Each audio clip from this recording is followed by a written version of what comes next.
I remember feeling satisfied with my life, earning a solid income and managing everything well, until one day when I was blindsided. My credit card company called to inform me of a $91,000 charge that I didn't recognize. I was in total shock. Without hesitation, I halted the payment, trying to make sense of the situation.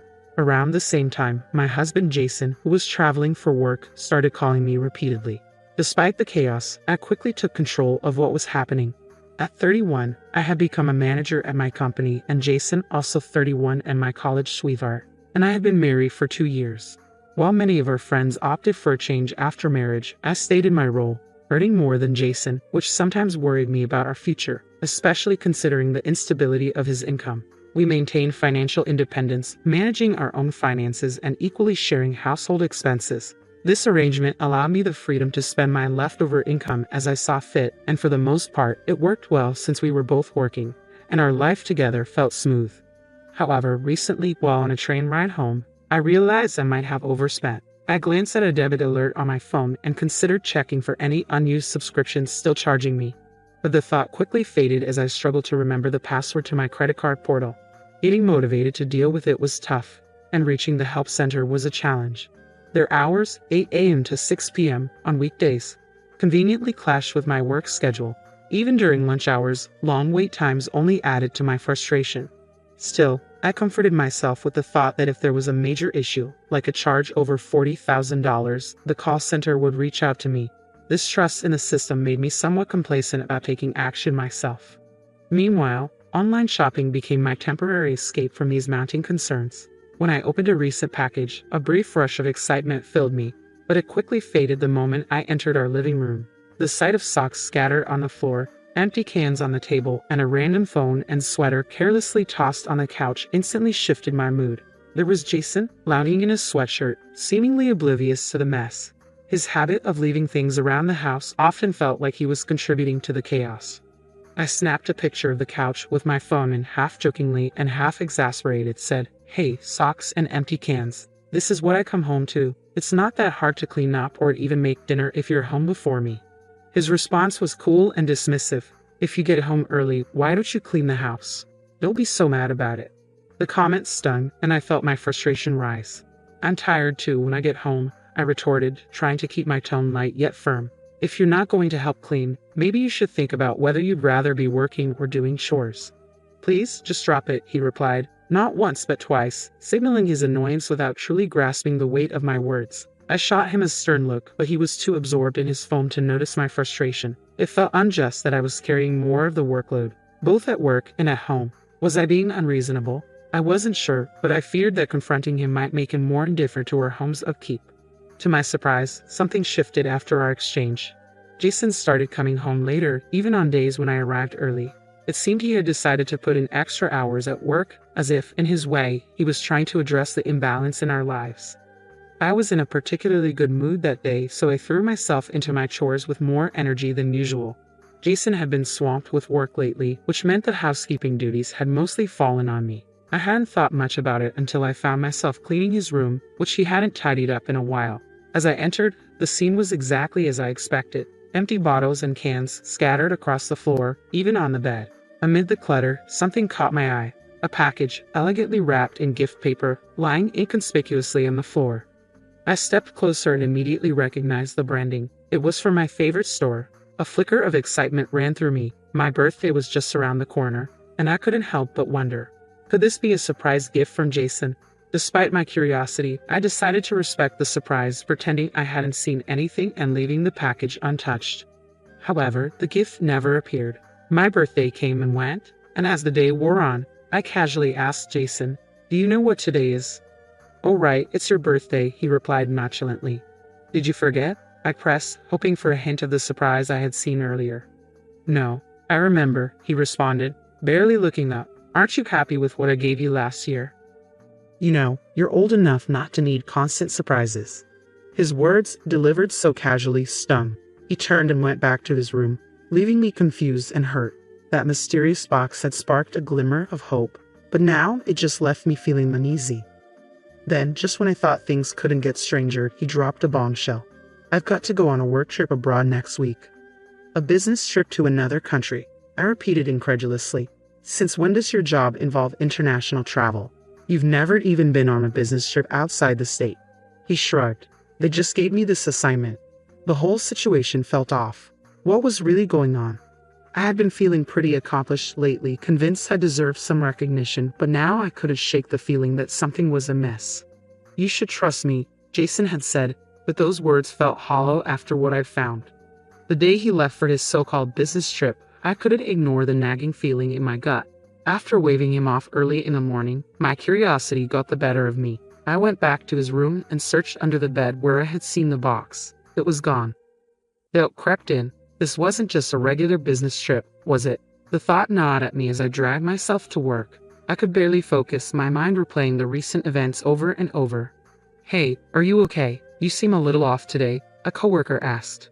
Oh yeah, I just didn't get enough sleep, I lied, brushing it off with a half-hearted excuse.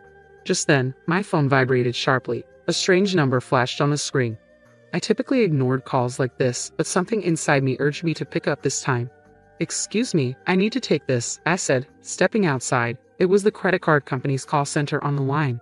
As I listened, a whirlwind of thoughts flooded my mind about my husband, our recent issues, and whether I should be sharing my password with him. Then the representative's words broke through my thoughts. This is from our debt protection service. It seems there has been a charge exceeding $40,000 on your account, the voice explained calmly. I was stunned. A mixture of disbelief and concern hit me all at once. What on earth was going on? The conversation took a sharp turn when she dropped another bombshell. There's also a charge for $91,000. That's impossible, I gasped, my heart racing. I rushed back to my desk, fumbling through my wallet, only to realize my credit card was missing. That's the card I meant to have with me, I said, panicking. Pardon me, can you please halt that transaction? I asked urgently, the phone pressed tightly against my ear. Yes, it's still pending, so we can stop it, she reassured me, and a wave of relief washed over me. And please, can you handle the stolen card issue immediately? I don't have it with me, I added. Yes, ma'am, I'll take care of it right away, she responded. Even though the situation was partially under control, the adrenaline continued to pump through my veins. After hanging up, my heart was still pounding.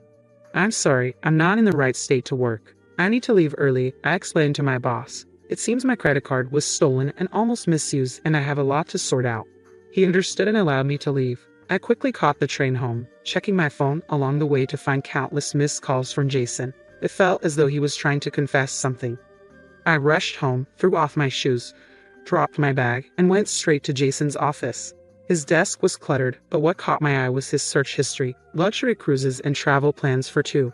These weren't work-related at all. I hadn't been invited to any event like this. The so-called business trip was clearly a cover for something else. My heart sank as the implications started to hit me. Scrolling through my old emails, I found a name that stood out. Billy. What the heck is this? I muttered, my anger rising. I wanted to slam the keyboard in frustration, but instead, I forced myself to look for concrete proof of what was really going on. My phone kept ringing incessantly as I pieced everything together. Oh my God, just stop, I whispered to myself, overwhelmed by the mounting evidence. I groaned, feeling completely overwhelmed by the betrayal and chaos unfolding before me. The weight of it all was suffocating. In the midst of my turmoil, I decided to use the password the call center had provided to check my credit card transaction history. I logged into my account and began scrolling through the records, my disbelief growing with each new entry. Then I saw it, an expensive handbag purchase. The pieces suddenly clicked. Jason had used my credit card to indulge his mistress, Olivia, and even funded a supposed business trip abroad. The realization hit me like a ton of bricks. I had ignored several calls before, but now, gathering what little courage I had left, I answered the phone. You finally picked up after I tried so many times. Jason's voice was anxious, the tension palpable. He immediately began talking about the credit card. Who's the card for? I asked, my tone sharp. He hesitated before replying. You mean, whose card? Well, it's easier to use a card than cash abroad, especially on work trips. Work trips? Or do you mean the luxury cruise and the getaway with Olivia? I shot back, my voice steady but cutting. He tried to deflect. Why are you asking about the cruise? That was for business entertainment, a fun time. And the designer bag, I pressed. Was Olivia happy with it? Are you seriously trying to justify this by pretending you don't know what's going on? I said, the pain in my voice now unmistakable. Jason faltered. The reality of the confrontation was sinking in. I understand, he repeated, his voice desperate as he scrambled for excuses. "I know everything," I stated clearly.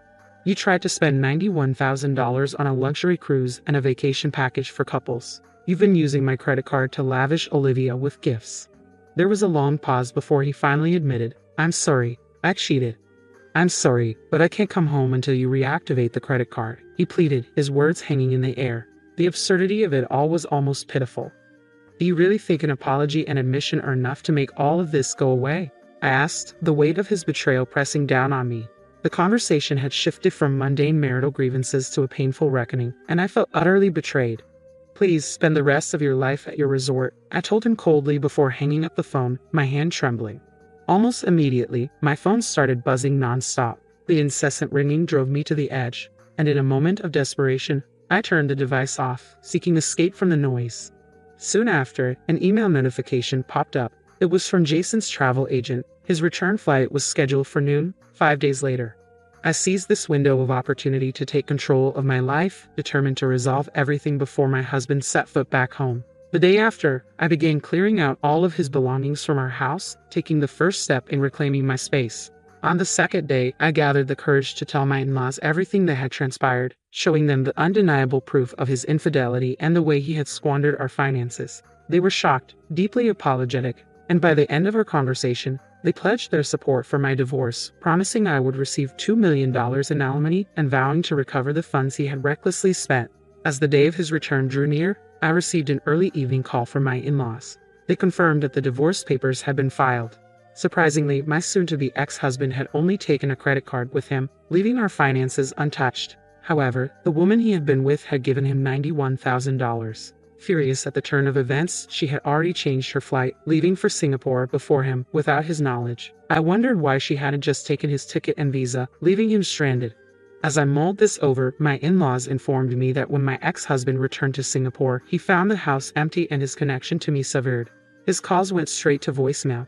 In a last-ditch effort, he sought refuge at my in-laws' house, where he faced the consequences of his actions. The final step was filing the divorce papers, but things didn't end there.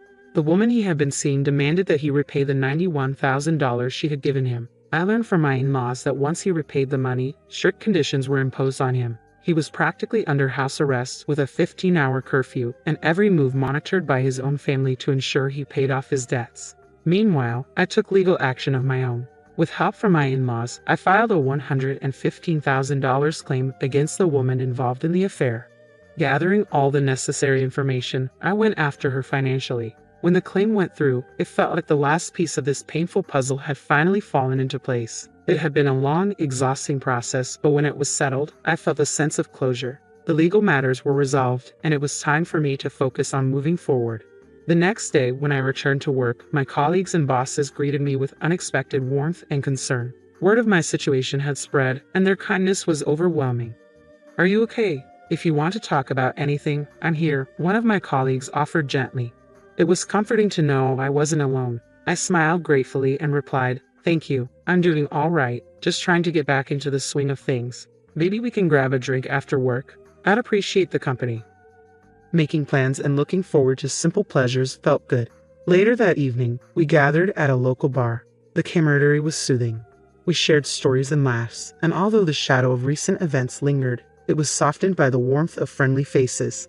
As I sipped my beer, the bitterness of the past few months seemed to melt away, just a little, with each sip. I poured my heart out about everything that had happened, and my colleagues listened empathetically. "I'm just looking forward to putting all of this behind me," I confessed. As the evening wound down, I added, "I think I'm ready to move forward, to focus on the positives that the future holds." They raised their glasses in a silent acknowledgement of my resilience. "To new beginnings," they echoed. As I left the bar that night, a sense of closure mingled with newfound hope. The support of my work community had buoyed my spirits, and I felt deeply appreciative of their presence in my life. It was a reminder that even in the aftermath of betrayal and heartache, the kindness of others could light the way forward. Looking ahead, I felt a cautious optimism. The past couldn't be changed, but the future was still mine to shape. With the legal matters settled and my boundaries firmly in place, I was slowly rebuilding a sense of normalcy. The path ahead wouldn't be without its challenges, but I felt prepared to face them, bolstered by the support of friends and a renewed sense of self. Better days, it seemed, were on the horizon.